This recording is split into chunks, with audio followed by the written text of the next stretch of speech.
Hey guys, welcome to another video recapping some of my favorite records from 2024. This list will be records that I couldn't fit quite nicely in my previous videos, namely the albums that expanded my music taste, but also some underrated classics. These records have their own special story, and so this one is rather personal, and I'd love to just share that with you so you can kind of step into my life and understand how I find vinyl records. With the exception of one, I think these albums are absolutely stellar when it comes to the quality of music and something that I can jam out to on a regular basis, but each of them have a pretty cool story and I would like to share them with you. Stay tuned to the very last one because I think it's a pretty cool story to tell, and with that, let's get started. First up, I have a symphonic recording from Joe Hisaishi. For those who are unfamiliar, he is the well-known composer from most, if not all, of the Studio Ghibli films, which is basically the Disney of Japan. Together with Hayao Miyazaki, they are a duo that is unmatched in the animation world, and Joe Hisaishi's compositions are simply legendary. This one was recorded at the Royal Philharmonic Orchestra in London and the first released on Deutsche Grammophon, which is a German record label that distributes a lot of classical records. For those who are familiar with the album,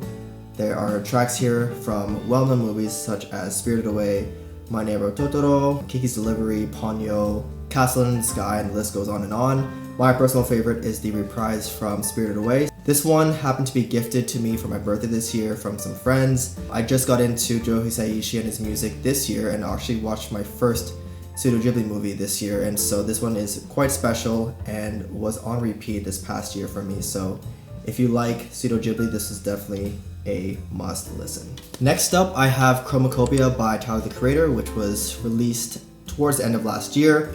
What's pretty interesting about this record is that the vinyl release was quite unique. So Tyler had a few singles released leading up to the release date, and what's rare about this release is that normally music is released on a Friday, but this one happened to be released on a Monday, and from that Monday, the vinyl version was also shipped. So this was received a few days later after the official release date, which is not really common these days, and it's great for vinyl collecting fans. This, however, is the US pressing, and when I saw the promo video for the vinyl release, I went to the website here in Germany, and the records were immediately sold out, so I hopped on with a VPN on the US site, shipped it to my brother who was living in the US at the moment, and yeah, I was able to get my hands on it. This is a limited copy because it's the first press, and also there's nothing too fancy about it. It's just a green paper sleeve. The records are also green, so that's a quite nice touch. And it includes a poster of Tyler in his mask, which is the character he's playing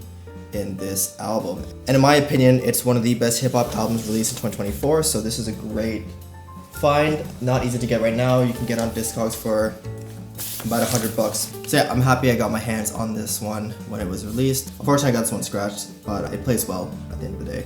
Next up, I have Comfort by Leon Guallart, a Barcelona-based folk/electronic/classical artist. I actually did a rather thorough and detailed review of this record because this one is rather special. If you want to see the detailed review of this record and the unboxing, I will attach a video here for you. Check out. This one's special because he put a lot of care into it. Disclaimer, he did actually reach out to me personally to ship me a free copy, and so as you can see very quickly, the way you open it is quite interesting, this red thread, but every little detail, such as the red wax sealed letter, it also came in this red tissue paper with a gold seal, which I kind of want to keep, as well as some images that are really well printed. He also wrote a personal letter to each recipient of the record, and I believe it's still available, so definitely check it out. His music is a combination of Bon Iver, Francis and the Lights. He also claims his piano work is reminiscent of Ryuichi Sakamoto, so if it's currently cold where you are and you need something a bit warm to listen to, this will definitely do the trick. Next up, I have Brick Lane by Divorced from New York, which is one half of a neo-jazz/electronic/house duo. I picked this up in Madrid, and it was at a place called Faraday, which is a record cafe, my favorite spot in Madrid for sure. This was actually recommended by the barista at the time who co-owns the coffee shop, and I told her that I was into jazz a little bit, and she recommended this one because it just came out that year. Yeah, it's great. It kind of brings you to an underground New York club or bar. It contains a little bit of vocal samples from those kinds of places. And it's a great combination of jazz and house if you do like those genres. Divorce from New York is also from Madrid as well, so this is quite a local one to Madrid and pretty cool cover as well. It looks kind of nice with these abstract shapes. Next up, I have Affinity by Bill Laurance. So this year I went to a festival called Lovebird in Düsseldorf. It's the first of its kind, highlighting all kinds of music. So Bill Laurance is one of the founding members of the Grammy award-winning ensemble Snarky Puppies. So I actually went to one of his performances, listened to a little bit of his music beforehand, and Affinity is his first piano solo project. And in his own words, he said, "To perform solo represents musical freedom in its purest form, and there is no other setting where I feel more at home." And so watching him perform solo was quite the experience.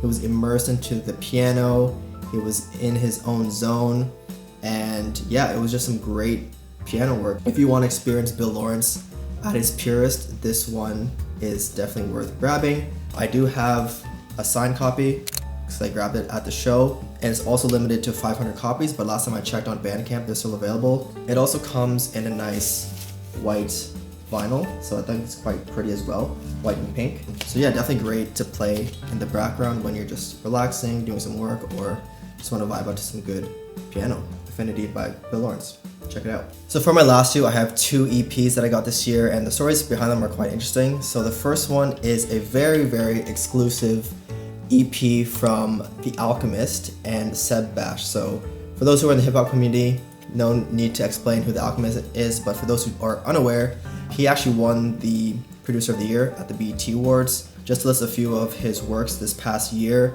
he produced Meet the Grams for Kendrick Lamar during that whole beef with Drake. He released his own project called The Genuine Articulate. He had a few joint projects together with, for example, Big Hit and Hit Boy, Black and White, as well as joining the producer Oh No with the Elias Gangrene. So he was busy this year. So I don't know how he had the time to come all the way to Düsseldorf, Germany, hook up with the people at Throwback Vinyl Records here, and then release this track together with Sebb, who was a Swiss-based hip-hop producer. So this disc contains one track by The Alchemist and one by Sebb. I also want to shout out my girlfriend who stayed in line to pick this up while I was out of town. I was able to get signatures from the two producers. So both tracks are basically a collection of samples put together, some great dusty beats, something that The Alchemist is known for. So if you like his production, this is a great listen, but it's extremely rare to get as it was only available at this pop-up. I'm pretty happy I got my hands on it because it reintroduced me to a lot of The Alchemist music, and he released a lot of great stuff in 2024. So definitely give him a spin if you have one of his records in your collection. And finally, I have this Japanese folk rock record. This one is called Washinnayo by Shoukichi Kina. If you remember my previous video, I mentioned I acquired the Yellow Magic Orchestra record at this location that was owned by this local photographer, and I saw this there as well, and I thought it was cool because I like the cover. It features this golden dragon in front of the Japanese flag, but then when I opened it, I'm not sure if you can read that, it says "Für Wolfgang kein Hass nur Hasen," and he told me that this Wolfgang guy apparently is one of the members of Kraftwerk. So if you are familiar with electronic music, Kraftwerk or Kraftwerk, they're one of the pioneers of electronic music. A lot of the electronic music came from this area in Germany, and this photographer has done some collaborations with Wolfgang and also Kraftwerk and other local Düsseldorf-based musicians. Apparently this was signed for Wolfgang from one of the artists, Pascal Plantinga, who's also on this record. But this is pretty cool because I basically got my hands on something that was intended for someone who is part of one of the most legendary electronic bands of all time. I saw recently as well that this photographer recently collabed with Wolfgang again in preparation for his upcoming project, so I'll probably get my hands on that or at least give it a listen. But I thought this was super random but exciting, and I love telling that story to people. And to be completely honest, this is not personally my cup of tea when it comes to the style of music, but if you do like a bit obscure folk Japanese rock, this might be up your alley. It's acquired taste for me, but the story behind it I love to tell. So yeah, thought I would include it in this video. And before I end this video, I'd like to highlight the coffee of the day, which comes from DeMello Coffee Roasters from Toronto, Canada. I went there over the holidays, and DeMello is one of the most well-known coffee roasters. This one is a natural Colombian, gives off floral notes. The notes are rose, grapefruit, and dried persimmon. When I prepare it, I do taste a little bit of that floral note. It's a nice cup if you do like those kinds of notes. Packaging is quite cool as well. It's got this little tiger at the back. But yeah, shout out to DeMello for making great coffee. They've got plenty of locations all over Toronto, so they're quite easy to find. So if you're in the area, definitely check them out. So that wraps up this video. I hope you enjoyed it. I love sharing the stories around each of my records, and these ones in particular were quite special to me. So let me know in the comments what has been your most interesting record acquisition in the past year or ever. I'd love to hear your stories. If you are new, I would appreciate a like if you did enjoy this video, and perhaps subscribe so you can see more from me. And as always, I'd like to remind you to slow down, take a sip, and drop the needle. See you in the next one. Peace.